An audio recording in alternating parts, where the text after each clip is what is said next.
Ladies and gentlemen, welcome to the Payoff Pitch.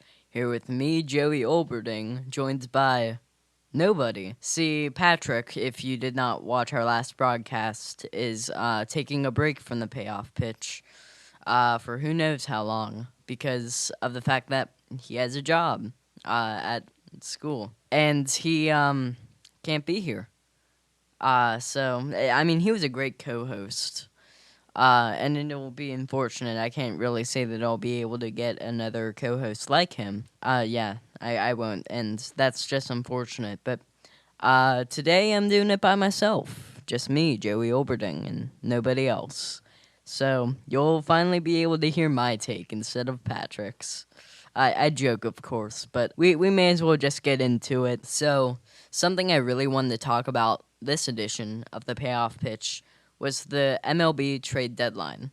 And if you look at other sports, honestly, not too much happened in other sports because people were focusing on baseball. Trades happened every day. Big trades, little trades, trades.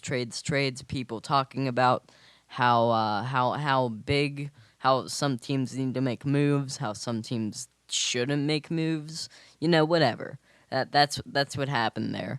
And something I want to get into first and foremost is probably the biggest trade that happened this trade deadline that I see anyway. Maybe not for other people, but I think the fact that the Yankees got the Oakland Athletics right-handed pitching star Sonny Gray was a big deal.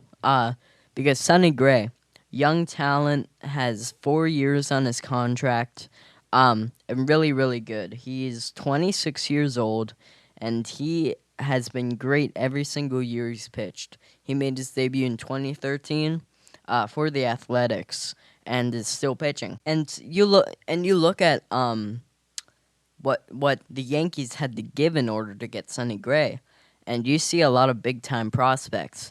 Of course, they're prospects, so most likely your average sports fan wouldn't be able to know them, but I'll just give you some basic information here. So the big name, going back to the Athletics, was the Yankees outfielder who can play any of the outfield positions, Dustin Fowler. He actually did make his debut for the Yankees, but in his first game, he actually got injured. He tore something in his right leg, and I'm not really sure what, but he's been sidelined a few weeks, but hopefully it won't be anything too big of a deal. But he's a big deal. He's one of the top prospects in the Yankees farm system, and he's really someone that the Athletics need. The Athletics have a stacked minor league system. Not the biggest out there. The Chicago White Sox, which I think I may get into later, has a bigger one. But they also got George Mateo. He was a guy that was signed out of Cuba, I believe. And he was signed like 17, 18, very young. Just very talented. And he hasn't quite made it to the major leagues yet. He's still quite young. So plenty of room for development there. And another pitcher. But that's pretty much what you need to know. Sonny Gray was a top 3 Cy Young Award winner. Not actually one, but he was in the top 3 in 2015 and an All-Star in the same year. I actually met Sonny Gray at the All-Star game. That was a big deal because that's the first baseball player that I actually met. And that really made me appreciate the game even more than I did because I was down the third base line. There was this very nice couple. They were Royals fans. They yelled out to Mike Moustakas. He didn't listen and didn't come over. But that's besides the point. Sonny Gray came over when he started walking, and me and him just chatted for a few minutes, and it was great. Yeah, it was really nice. We talked about how great of a pitcher he was, how he was one of the best pitchers in the league, and it was really nice. Of course, I asked him how he thought about Cincinnati, and he said that it was a very great city. So, I mean, when you have a top three Cy Young Award winner saying that your city's really great.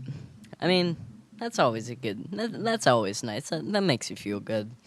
Sonny Gray traded to the Yankees. That's a big deal. And moving on, there's another big one. This was about the last second of the trade deadline before no more trades were allowed in the MLB. But the Rangers, Yu Darvish, 28-year-old right-handed pitcher out of Korea, I believe, got traded from the Rangers to the Los Angeles Dodgers. And the Dodgers have been an amazing team this year. The Rangers have been a bit subpar. They started off the season really well, but the Dodgers have definitely been the best team in the league. They have about 75 wins already, and I need to say we're about 3 weeks after the All-Star break, so that's pretty impressive. Yeah, and the thing, Yu Darvish, he's been a great player throughout his career. He came over as still a fairly young pitcher and started off really well for the Rangers. The Rangers signing him first thing. And so the Rangers trade this pitcher to the Dodgers because the Dodgers needed starting pitching, right? And the Dodgers, who are an amazing team all around, traded Willie Calhoun, who's a second baseman, infielder, who has not that much major league experience, but you can see the potential in him. He has the potential to be like a I guess you could say an Asdrubal Cabrera type guy, where he can play great defense, he's fairly fast, and he can hit for average. He's not at that point yet, but he certainly has the potential, and that's something that the Rangers really want out of a guy. That's kind of like what Elvis Andrus is, or Jerkson Profar, who didn't really pan out, though he's still on the Rangers. They also got right-hander A.J. Alexy and Brendan Davis, who are two players that I can't tell you much about, but they're prospects. And, to get a big-name guy like Yu Darvish, who's a 2-year player. He's going to be on the Dodgers for 2 years. No, 1 year. He's a rental. That's a big deal. Yu Darvish, a terrific pitcher. He's had some injury problems in the past, but still, you have to look at that and say, wow, if you can get guys with that much potential, like Willie Calhoun type potential, and that's always a good sign. Yu Darvish to the Dodgers. The Dodgers are definitely playing for now. We've talked about their team in the past, me and Patrick, although he's not here this time, and they just have a lot of amazing players on there. Their pitching is the most notable, but they've always been able to find guys nobody's really heard of and turn them into amazing players, and that's something that you look at and just say, well, that's kind of crazy because I've never heard of this guy, and this guy's, 32? Like Rich Hill last year? How do you turn him into such a great player? And the Dodgers, with their amazing farm system, their amazing pitching, their amazing hitting coach, their amazing manager, all of that just makes them a great team, and Yu Darvish is a perfect addition to them. But moving on again, I want to talk about a smaller deal that not everybody heard of, which kind of surprised me because I thought it was a really big deal. So if you stuck around the trade deadline last year, you would know that Jonathan Lucroy, who played for the Brewers at the time, was a big deal. Big deal. In the trade deadline, everybody was like, hey, are the Brewers going to trade him? Well, if they knew how the Brewers would do this year, the Brewers might not have. But they still got a lot of prospects for him. They traded him to the Rangers. And this year, Texas trades Jonathan Lucroy to the Colorado Rockies. And the Rockies have had a great year. The Rangers had a pretty good year last year, and the Rockies are also having a very good year this time. And you look at Jonathan Lucroy's numbers throughout his career, he's always been a terrific defensive player. He can throw guys out. He can block the plate. He's a terrific pitch caller, and he can hit. He can hit for average. He can hit a fair amount of home runs. Not too many, not like 40s or 30s or even 20s. But he'll get you a decent amount every year and is just a solid player all around. And the return for Jonathan Lucroy from the Rockies was a player to be named later, just one. And when you look at Jonathan Lucroy, I just mentioned how great of a player he's been, but one player to be named later, and just one, that has to be a pretty big player, a big name player, if you're just going to trade one guy to be named later for Jonathan Lucroy, or a really big prospect. Because when you look at it, you just have to say to yourself, well, the Rangers, though they're not having the most impressive year ever, are still trading an all-star and one of the best catchers out there right now, and they're just trading him for a player to be named later, which is really, really interesting. He's 31 this year, but that still doesn't deteriorate from the fact that he's been doing great every single year he's been in the league. And that just kind of annoys me. The Rangers could have gotten so much more for Jonathan Lucroy, but they just didn't. I think they just wanted to get rid of his contract because his contract's kind of big. And the Rockies were like, hey, okay. I mean, that's pretty accurate of how the Rockies were feeling, most likely. And here's another trade I want to talk about. I know I'm only talking about trades here, but I'm very into this, if you could not tell. So the Chicago Cubs, World Series champions last year, and the Detroit Tigers had a swap. The Detroit Tigers traded two all-star players, Justin Wilson, who is a very good player. He was reliever of the year in 2015, I believe, and Alex Avila is a star catcher for them. Not Jonathan Lucroy good, if you ask me, but a very solid player. He can hit home runs. He bats for a pretty high average, though he's not as good of a pitch caller. I can go on and on about that. Yeah, Justin Wilson, he's a reliever, though he's a very good reliever. And something that the Cubs need is good relief pitching. That's something that they don't really have. They have good starting pitching, John Lester and Jake Arrieta, guys like that. But they don't really have relief pitching. The only guy they really had was Pedro Strop. He's a very good player, but that's just one reliever. They had Aroldis Chapman last year, but he was a rental. Now he's on the Yankees. Justin Wilson is not, however. He has 2 years left on his deal, and he has a 2.68 ERA, which is already very good, with 55 strikeouts in 40 innings.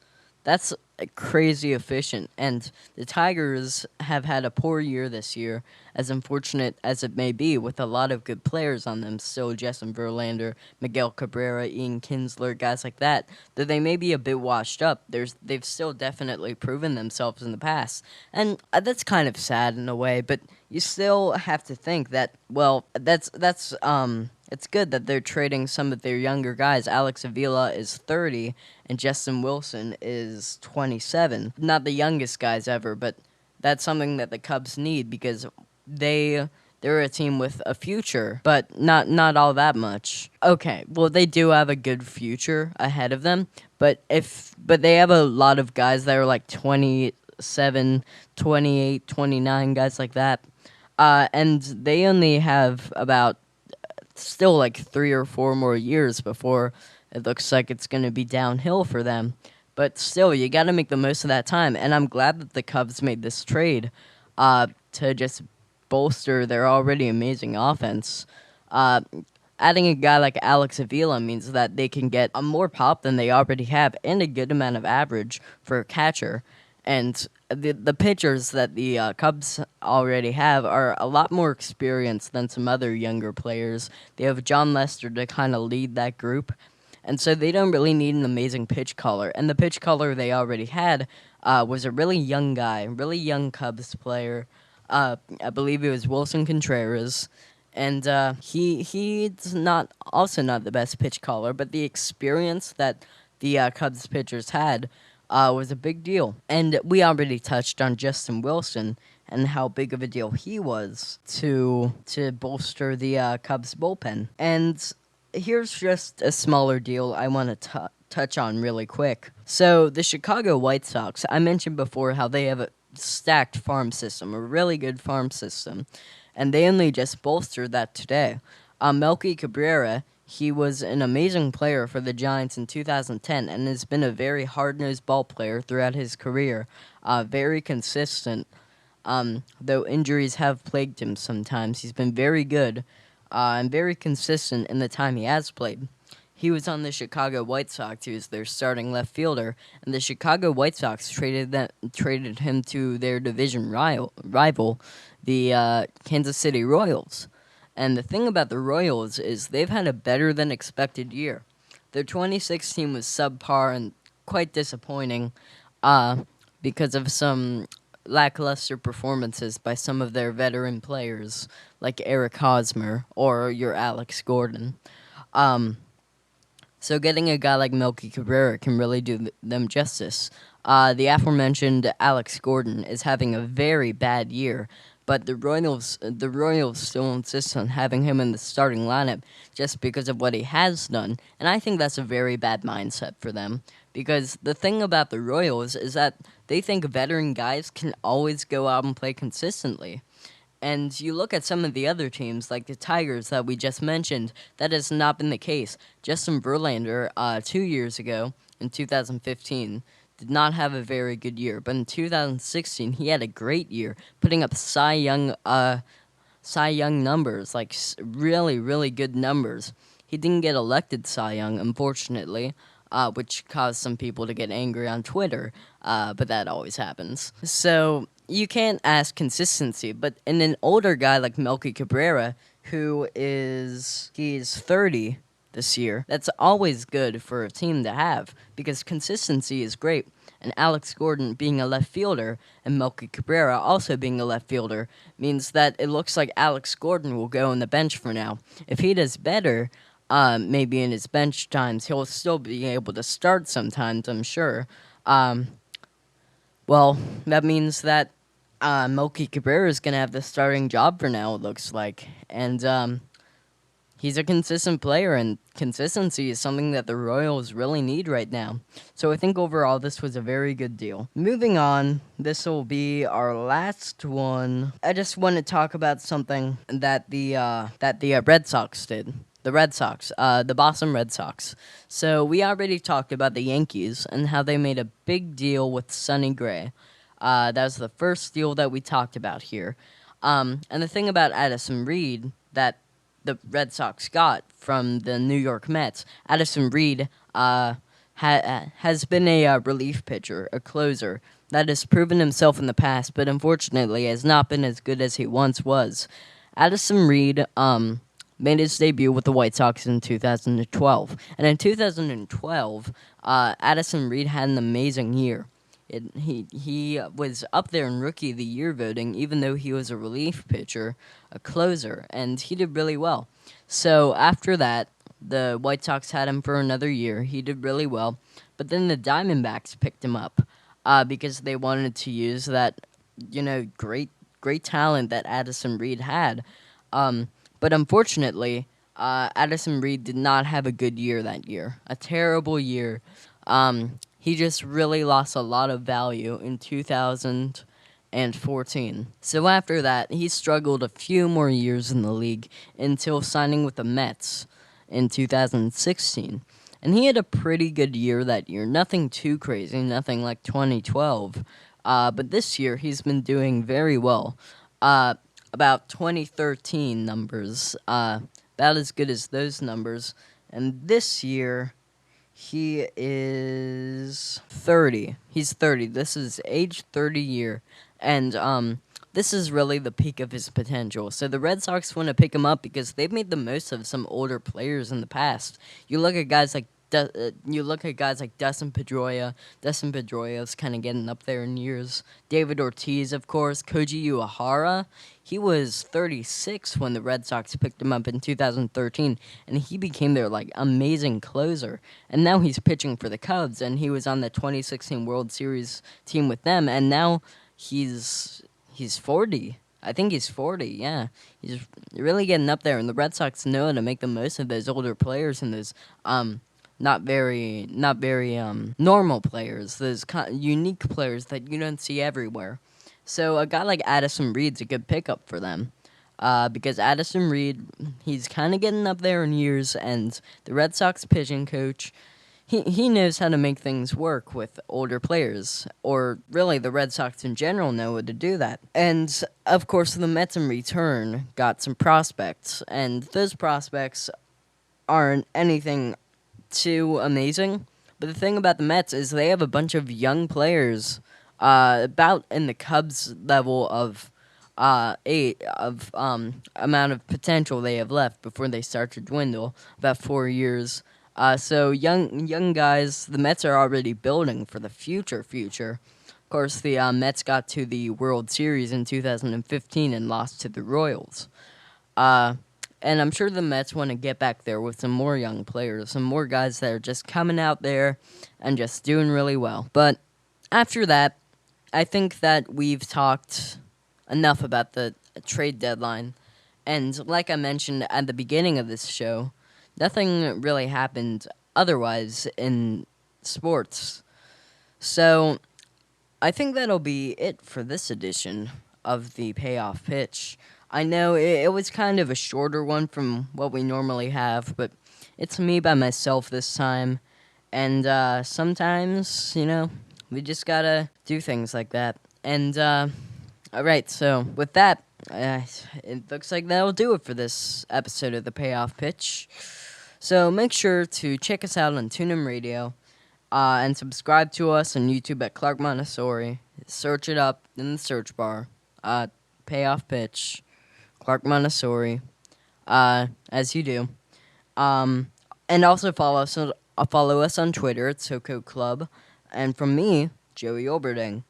And just me. I hope you stay tuned to 95.7 MRC for more Payoff Pitch and so much more.